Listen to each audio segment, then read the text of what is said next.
Well, from an early age, Addison Cresson has dreamed of writing a book and having it published, and she accomplished that at just 16 years old, Jamarcus. I mean, what do we do at 16? Not writing a book. Definitely not on these topics. Not at all.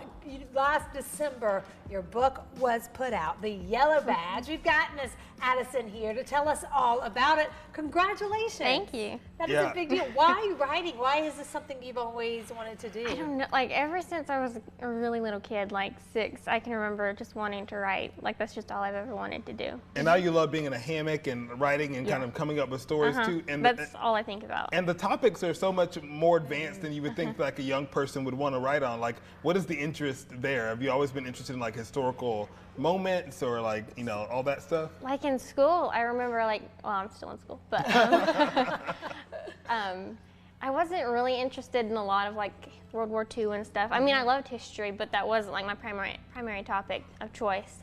But I've just always been a history buff. Like I love Civil War, now World War II, you know, World War I, any of it. It's just so fascinating to me. Well, is it hard to write about something that actually happened? It's cool. Like it's really rewarding to see how it weaves in with the fiction. It is very difficult because I have guidelines I need to stay in. Like I need to make sure my facts are true, of course. I don't want to disrespect any of the lives, you know what I mean? Of course. That were lived during the World War II or any historical context that I'm working with at the time. So it is difficult. I think that's really cool that you actually pay attention to that, because a lot of people just like, if it's going to be fiction, then I'm just going to go all out. All out. But you want to make sure that you're being honorable to the folks that, you know, especially if there's wars and stuff like that involved. You want to be like, you know, really cognizant of that. Tell us about the Yellow Badge and what you wanted to accomplish in that book. So with that, I don't know, like when I started writing it, there wasn't really much of a message that I wanted to convey. I wasn't even convinced that it was going to be a full-length novel. I started writing it, and it was just going to be like an essay on World War II. And then it ended up being a story. And I just wanted to really show people what it was like for Holocaust survivors and those who actually did perish during the Holocaust. It was such a depressing topic to research, and I was constantly having to put myself in that day in and day out. So it was very dark at times, but I just wanted to shed light on that, on what those people went through, because there's a growing rate of Holocaust denial in our homes and our schools because nobody wants to read it. Because like we say, it's depressing. It is. It's sad. It makes people sad. You know, they don't want to read that. They want to read something uplifting and encouraging. But reading it kind of makes you understand that like this actually happened. And then once you encounter somebody that has something like similar to that story, or at least like mentions it, you actually know a little bit about it. The Yellow Badge, what is the story behind the title? So the story behind the title is, it focuses primarily on what the Yellow Badge means to the protagonist, Ruth DeVos, and then her brother, Andrew. For Ruth, it's a symbol of shame and reproach. You know, like she hates it. She doesn't want it. She knows what it means. It means death, ultimately. Her brother, he's more spiritually minded.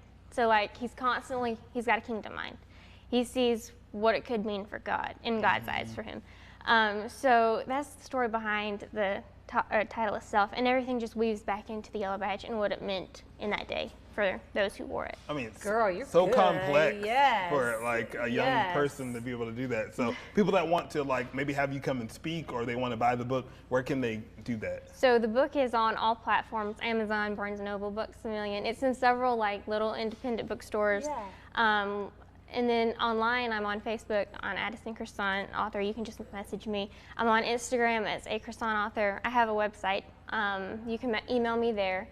And that's how you can find me. You have a great family that's here, by the way. And we didn't point out the fact that you were a triplet. And so how did that play any role into like you being able to, you obviously have editors along the way to be able to pass it down to, you know, this sibling. Yeah, so Caitlin read it when it was still like a manuscript, a rough draft. She was reading right behind me. And then when I printed it, everybody else read it. My sister Lainey read it. She read it in like 4 days or something, which is a record for her because she hates reading. Both my parents read it. My Mimi read it. Everybody read it. The whole family. Yeah. The family is a big part of your life. So shout out to the Cresson family. Thank you all so much for being here. Thank you for bringing her. And as we go, is there a second book in the works? There is. Of course. I don't have a release date. I'm hoping for maybe later this year. It follows the same characters. It just really ties it up. Yes. So. Well, make sure that the YC couch is the first place you come to talk about it. We'll have you back. Addison, congratulations. Thank you. Yes, very cool. The Yellow Badge. Again, all this information will be on our Facebook page and our website in case you missed it.